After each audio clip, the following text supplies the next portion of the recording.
Tennessee coach Josh Heupel was a national championship quarterback during his playing days at Oklahoma, and he took the reins at Tennessee in 2021. Last year, guiding the football program to its first appearance in the college football playoff. As a head coach, Josh has led his teams in winning nearly 75% of their games, nearly 70% of conference games in 7 seasons between Central Florida and the University of Tennessee. He is one of only 3 active bowl subdivision head coaches to lead multiple programs to New Year's 6 bowl appearances in the college football playoff era. Josh is a native of Aberdeen, South Dakota, where he grew up watching film with his father, Ken. Ken served as head coach of Division II Northern State University for 7 seasons. He and his wife, Dawn, have 2 children, a daughter, Hannah, and a son, Jace. Hannah's in that college-seeking experience, so we compared notes about that time in my life, which is always special. Please welcome to the stage University of Tennessee head football coach Josh Heupel. Great to see everybody here today. Hope everybody had a great summer. For us, it's fitting that we're here in Atlanta. Obviously, a lot of our roster comes from right here in the state of Georgia and Atlanta area. But this is also where we kick off here in the AFLAC kickoff game here in Atlanta as we get ready to start the season. And extremely appreciative of Gary Stokin, his entire staff, the organization, everything that they've done for us in our preparation to come down here, but also affording us the opportunity to play in this game inside of Mercedes-Benz against a great opponent. I know there's going to be a lot of orange inside of that stadium when we kick off. Vol Nation need to make sure it's the right shade of orange.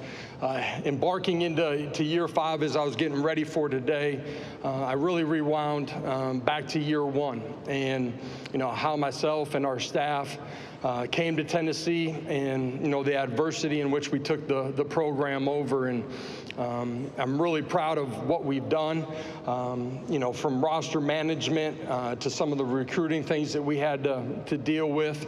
It's how I know that our best is still in front of us. What has crippled other programs in the past, University of Tennessee and our football program has been able to flourish. You look over the last 3 years, 30 wins, the most wins in Tennessee in a stretch of a 3-year span in Tennessee football since the late 90s. You look at the college football playoff, New Year's 6 bowl wins. You look at what we've done in the NFL draft, the best stretch of NFL draft picks at Tennessee in over 2 decades. And while we've been able to have that success on the field, our players have done an unbelievable job inside of our community. Each year we've set a team GPA record in the history of Tennessee football. I'm extremely proud of what our staff and our players have done here in a short amount of time. Defensively, extremely excited. A year ago, you guys maybe heard the quote of me saying that, elite defense is required, and it's our history at the University of Tennessee.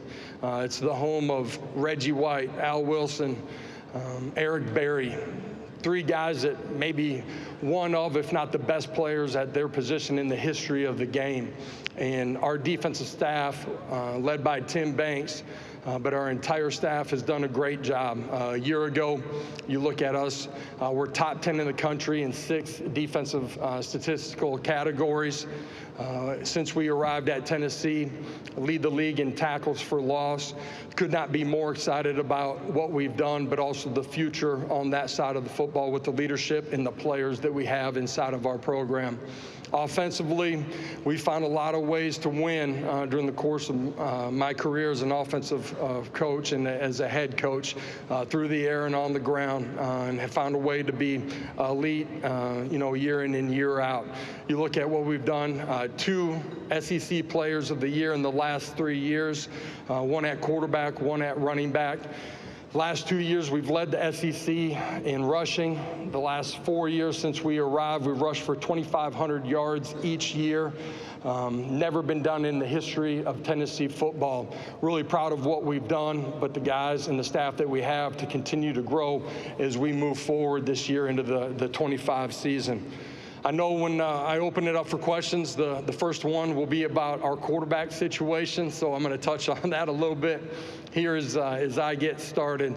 We will have a competition at the quarterback position, 3 guys inside of that room. Really proud of what they've done. Joey, since he got there in May, Merklinger and George McIntyre, what those 2 guys have done since they've been on campus. But I'm really proud of the steps that they've taken through the summer in developing relationships, rapport with the guys around them, their ability to compete in a positive way with each other in the meeting room and on the field, their ability to have leadership traits and to continue to grow in that. And I'm really excited about getting on the field with those guys. We've found a way to win with a lot of different quarterbacks throughout my career on the offensive side of the ball, and we're going to find a way to win with the guy that earns the starting spot as we go through training camp here in August. We have 3 players that are with us today that resemble everything that we want inside of our program, from an accountability standpoint, leadership, mental and physical toughness, who they are inside of the community, and how they impact their teammates on a day-to-day basis. Linebacker Arian Carter, that is a dynamic player. Defensive tackle Bryson Eason from Memphis. He's in year 6 with us, and really proud of the steps that he's taken individually as a person and as a player, and he's ready to play his best ball. And then tight end Miles Kitzelman, that a year ago came into our program. There's nobody that puts more work into every single day and impacts the teammates around him in a more positive way. Great leader for us. As we move forward here into the 25 season, I'm going to rewind to last December.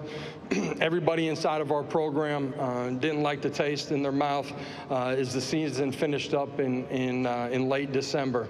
That's been a part of spurring us on throughout each quarter of our off season. It's been a part of how intentional and how focused that we've been throughout the course of the summer.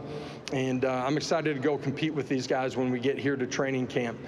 For us to take another step and to continue to grow as a program, it has come down, and this is something that we've been very diligent inside of our program this offseason, the accountability to yourself and to your teammates every single day, guys doing their job at an elite level, building the leadership that you need to have to control and command your unit and your position group, and ultimately the way that we're going to compete every single day together.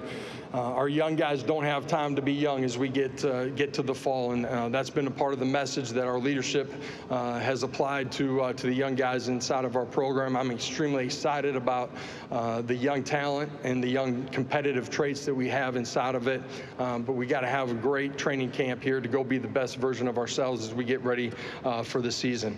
Excited to open up camp. Our fan base is nothing short of the best in college football. You look at our season ticket waiting list of over 24,000 fans, our home record 20-1 over the last 3 seasons. That's been a huge part of us continuing to create momentum in recruiting, and couldn't be more excited to get ready to go tee this thing up with these guys as we get to September. So with that, I'll open it up for questions. Thank you, Coach Heupel. If you have a question, raise your hand. If you will stand and give your name and affiliation as you can. Olivia, Ty, and Miles have some microphones, so we will get them to them. So we'll go right over here on the aisle. Coach Heupel, Drew DeArmond, WZZN Radio, Huntsville, Alabama. You mentioned Miles Kitzelman. Obviously, you guys evaluated him out of the portal from Alabama, and he took on a much bigger role for you. How did he kind of expand his toolbox with you guys, and what do you foresee his role is being this year? Yeah, I think it starts with him, with his competitive makeup of who he is every single day as he walks into the building. Elite competitor, you know exactly what you're going to get, which is everything that he has every single day. He's got great football IQ and understanding. That's of what we're doing offensively, the fundamentals and the technique, but also understanding the scheme that we're going against on the other side of the football. he's really developed as a leader during the course of this offseason. He's always been a guy that's been able to coach the guys at his position, or even during the course of the special teams, as he got comfort and earned the trust of the guys around him. But he's taken his leadership to a whole nother level for us. I expect him to play at an elite level, be a huge part of what we're doing. The tight end position inside of the scope of what we do offensively is kind of our utility knife. Within our tempo, it gives us the ability to play in a lot of different formations if they have the skill sets that Miles has. That's the ability to play out in space, be in line, be off the ball, the ability to run block and pass protect while being a guy that can make plays down the football field with his hands as well. He's got great understanding of spatial relationships in the scope of our pass game too. Coach, we're going to go over to our right-hand side, about here in the middle. Hey, Coach. Hamilton Culpepper with Bulldog Illustrated and the Hammy Show. The fortune for Tennessee against Georgia in the past, the recent memory, has not been too well for the Volunteers. Yeah, thanks for reminding me. Sorry. Yeah. But how is it going to be different this year, welcoming the Bulldogs back to Knoxville and Neyland? Yeah, we haven't been able to be on the right side of the scoreboard in that game. And, that's players and coaches together ultimately being a little bit better. A couple of those games, or last year, it's a tight ball game in the fourth quarter. For us, it's tying all three phases of the game together. Kirby and their staff and their players have done a really good job and played really well in those games. It'll be important for us. That's week 3 that we're ready to go play at the level that we need to against a really good football team. Coach, we'll go over to our left-hand side over here on this near aisle, back over here to the left. Hey, Coach. Chris Marler, LouisianaSports.net. At your tenure at Tennessee, y'all have been one of the best fast-starting offenses in the country. You scored in the first quarter in 41 of your first 43 games. However, at the end of last season, you failed to score in the first quarter in 6 of the last 9. How much of that has been a focus in the offseason on how to fix it? Yeah, we certainly want to start fast, and that has the ability to apply pressure and maybe change the way the game's played in some situations as the game continues to unfold. At the same time, if it doesn't, you got to continue to play and find a way to scratch and claw and get back on the right side of it.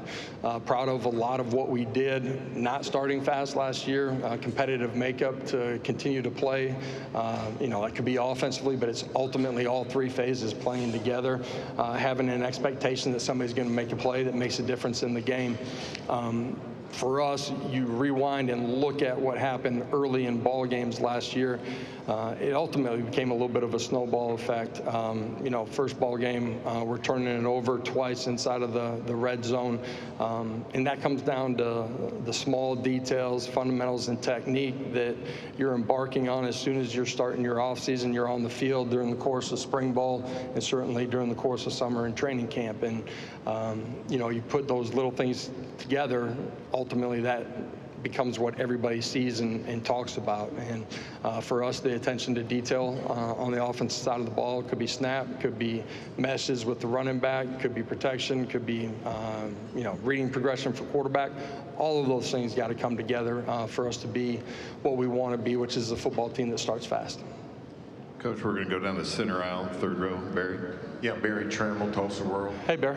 Josh, you lost a quarterback. A lot of people lose quarterbacks in the portal these days, but you lost one at a unique time, the end of spring. What had you guys done to that point in the possibility of losing a quarterback? What did you do in scramble mode? And going forward, what can programs do to prepare for that kind of unique situation? Well, ultimately, at the end of the day, it's never about who's not in your building. It's about who is in your building. And for us, you can lose a quarterback at a lot of different times, right? December transfer portal, spring transfer portal. You can lose one week 1, first quarter of a ball game in your opener, and now you're on to number 2, through injury, right? And so you got to have a next guy up mentality. And at the end of the day, having the right guys that want to be there, want to compete with their brothers that are inside of that locker room, building that connection, but also having the right guys in there. And at the end of the day, I'm really excited about who we have in there. The addition of Joey, who was already inside of that group, highly competitive guys that are smart, that have the physical traits to be successful. Teammates have grown to have great trust in those guys through the course of this offseason during the summer. And now it's about getting to training camp and going competing. And somebody's going to earn the opportunity to be our starting quarterback through that process. Coach, we're going to stay in the center aisle over across the way, just on the near aisle. Hey, Coach. Wyatt Fulton, Tab 100.9 Radio in Tuscaloosa. You're 2-2 in that rivalry against Alabama. That's typically pretty streaky. What do you think you guys need to do to take the reins in that rivalry this season? That game's a long ways away from where we are today. I think in this entire journey, it's important that your team controls the controllable, which isn't yesterday, it's not tomorrow, it's where you are right now. And if this football team is focused on that journey day in and day out, we'll have a chance to grow to be a team that can go down to Tuscaloosa, compete, and hopefully find a way to win. It's one of the greatest rivalries I've ever been involved in. It's a really unique game and a really unique setting. And, a couple of years ago, we weren't on the right side of it. But I'm looking forward to going down there and competing with this group when we get to that point in the season. Coach, we'll go over here to our far left on the aisle. Coach Dave Shoemate, SEC Unfiltered. Coach, a lot of the talk around personnel departments, general managers, you have a unique setup, it feels like, from my understanding, from 35,000-foot view. Jake Bresky, Billy High, and then Brandon Lawson. Can you kind of discuss a little bit what all three of those roles are? And then you have a wily veteran defensive line coach, he's got his lumps around the league, and Rodney Garner in Georgia and Auburn did phenomenal jobs there. How has he helped you bring back, getting that Tennessee defense back to where it's supposed to be and the standard it's supposed to be? How has he helped y'all through your first few years there, starting back in 21? Yeah, absolutely. Personnel department, you got a scouting department for, high school transfer portal when those times open up, recruiting department, everything that goes into the day-to-day operations of that side of it, being able to coordinate all those things together, ultimately cohesively make decisions on what's right for the future of our program. As far as our personnel, we've had that in place since I got there. Really proud of what all of those guys have done and, who we have in the building because of the strategic way that we've approached it. Rodney Garner, a guy that's coached 35 years, I think, inside of this league, understands, what it takes to win on Saturdays, but the approach and the plan that you have to get there. Does a great job of fundamentals and technique, the development of our guys. You look at the success that we've had up front. I mentioned, leading the league in tackles for loss over the last 4 years. Guys that have been drafted, James Pierce, first-round pick. He's done an elite job up there, and that's a big part and key of, philosophically how we want to play on the defensive side of the ball. And, with the scheme of Tim Banks and Rodney being a huge part of that, Coach LeVarn Harbin being a massive addition to what we're doing on that side of the ball. Marion Hobby coming back, a guy that played at Tennessee, coached at Tennessee, has been in the NFL, having him back in the building. We got a plethora of resources for our guys that sit in that defensive line room. Coach, we're going to go to the same area except on the other side over here on the right. Hey, Coach, Charlie Collier, WNML Radio, Knoxville. This offseason, you were able to add Seth Littrell as an offensive analyst, a guy that's coordinated, coached some really high-powered offenses. What kind of impact do you think he can have on the 2025 offense? Yeah, for Seth, somebody that I played with, got great trust in. This guy is going to be clear in his communication to me. His experience as a head coach is another tool that he brings to us.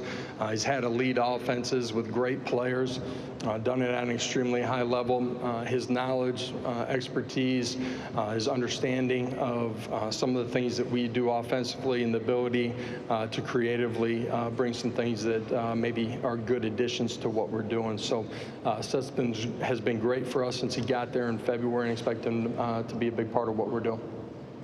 Coach, we're going to go straight in front of me about halfway back. Hey, Coach. Emily Grace McWhorter from the next round. You mentioned that open quarterback battle headed into fall camp. What are the benefits of not naming a starter, and what traits are you looking for in the guy that eventually earned that spot? Yeah, I think it's important. We talk about it, at the beginning of every year. You earn everything in this game, and you certainly do inside of our team room, and that's who you are, your understanding of what we want to be, fundamental technique, scheme. It's how you compete every single day. It's what you're doing off of the field. That's certainly true at the quarterback position. I think it's important, through my career as a player, as a coach, different spots that I've been, I think it's really important that everybody on your team sees that guy earn that job as well. And as you get out on the practice field, their ability to command everything that you're doing on offense, the ability to handle a bad play, reset, the ability to handle a good play, go play the next play, the ability to impact the guys around you in a positive way, run game checks, protections, all the things that go into playing that position. I think it's really important that the guys around them see them earn it. And, through the course of training camp, we don't have a set timeline on when we want to announce somebody as our starter. Once somebody earns that opportunity, then they'll be named that guy. Coach, we'll go all the way near the back in this section in front of me. Brandon Jerombo, you insider, Rivals.com on 3. NIL has become such a big factor in college football, whether good or bad, however everybody looks at it. But for you all, balancing that and some of the adjustments you all have had to make, obviously with the new profit share, how do you do that while also keeping some of the things that have made college football so unique for all the fans and coaches and players alike?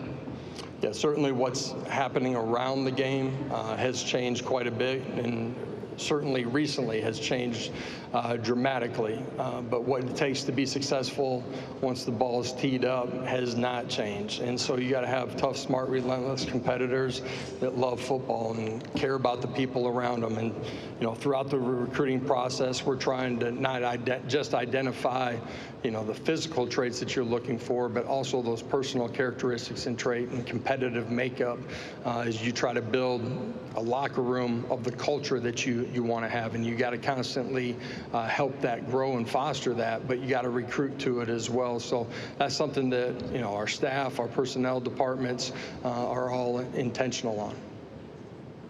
Coach, we'll go over here to our right-hand side, about midway back. Hey Josh, Wilson Alexander with The Advocate. With Joey coming in as late in the offseason as he did, have you had to accelerate the install process with him in some way? And does that concern you because of how much goes into the quarterback position? Yeah, I got there in May. It's something that we've been through before as a staff. Took him through our spring installs once he was there on campus. You got a chance to digest those things. You get into summer, you're able to kind of repeat some of those things. He's continued to grow in his understanding of what we're doing, and also the verbiage that we're using, maybe identifying defensive structures. There's so many nuances that go into it, to having clear communication on the meeting room, on the practice field, and then ultimately on game day as well. So is it an accelerated process? Absolutely. I think anytime you have a guy that's played a lot of football and sat in college meeting rooms, offensively, he's been able to be a part of different things. He's able to draw on those experiences, correlate it to something that maybe he's done before, and kind of expedite the growth process as well. Coach, we're going to go in the center section in front of me, about halfway back. Theodore Fernandez, Bama Central. Coach, we heard a lot. We heard Commissioner Sankey, we heard Coach Kiffin, Beamer, all weigh in on should the SEC play 8 or 9 games. What are your thoughts there? And then how important is it when you look at rivalries, especially third Saturday in October, being preserved? How much does that weigh on that decision for you? Yeah, I think the rivalries, the special games, different for each fan base, are a huge part of what fan bases look forward to, and those experiences that they know they're going to have, whether it be a home game, road game, or a neutral site game. I think those are special things that make college football a part of what college football is.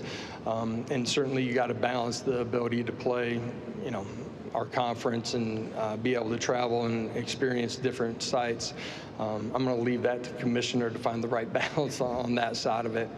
8 or 9 games, ultimately I'm not making that decision either, but I think the commissioner did a really good job of kind of showcasing what an 8-game schedule looks like inside of this league and the historical data of how different that is from maybe playing a 9-game conference schedule in another league. Coach, we're going to go all the way in the back, just in front of the goalpost, back row. Coach Rob Brown, SEC Sideline Sports in Memphis, said, I'm married into the Ham family from Collierville, Tennessee, so I hear Vol talk all the time. You married up, buddy. It's right. The Power T, how big a deal is it for you? And you made a statement, which I have a ton of respect for. Nobody's bigger than the Power T, and we know what that was about. But how fired up are you about playing football and getting all this other crap out of the way and Saturdays on the banks of the Tennessee River? Yeah, anybody that knows me knows I'm ready for talking season to be over. Ready to go tee it up and go play. There's not a better fan base in all of college football. You know, you look at Vol Navy, 150 boats tied up on the river. They start showing up on Wednesdays. Some of those things, those boats are sitting there all year long that travel from all over the country in preparation for, you know, September, October, and November inside of Neyland Stadium. Our walk to the stadium is the most unique thing in sports that I've ever seen or experienced. 30 to 35,000 every Saturday. It's college football as good as it gets. And, you know, you look inside of our game day atmosphere, there's not a more passionate fan base. And to be a part of this iconic brand, to be leading this program with the type of leadership that we have on campus, but who we have in our staff room and the players that we have inside of our locker room is why I don't consider it a job. I get a chance to go compete every single day with people that I absolutely love. Coach, we have time for one more. We'll go here to the right. Michael. Michael Casagrande, AL.com. Sorry, one more bit of talking for you. Just wondering about the hurry up, no huddle offense, where it's gone, how it's evolved since it kind of blew up about a decade ago. It's a little bit generic there maybe in the question. You're just talking about where it was 10 years ago and where it is today. I think it's still a part of what's going on inside of college football. There's been some rule changes that have maybe impacted some of the times or the moments during the course of the game where you can use that to your advantage. Some of those have recently changed here over the last couple of years. It's a way for us to try to apply pressure on defense. It's not what we do every single play, but it's a way for us to try to apply pressure, and I think that still rings true today as well. Coach Heupel, thank you for your time this afternoon. I appreciate it. Have a great day.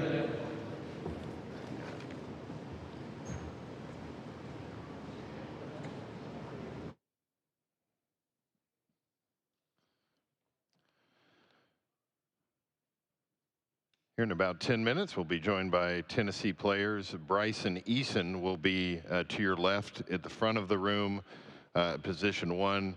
Arian Carter will be at position 2, which is to your right in the front of the room. And Miles Kitzelman will be at position number 3 near the back of the room. Again, Bryson Eason at position 1 to your left. Arian Carter at position 2 in the front to your right. And then Miles Kitzelman will be in the back of the room.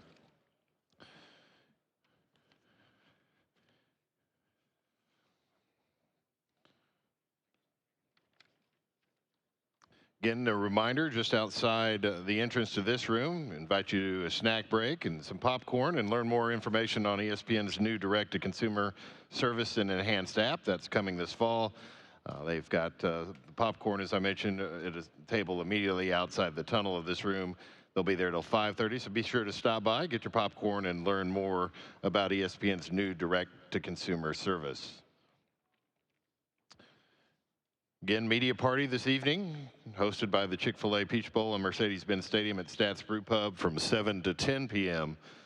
Stats is just a short 5-minute walk from the Omni Hotel, so we hope you'll join us there. please wear your credential for admission. Again, 7 to 10 p.m.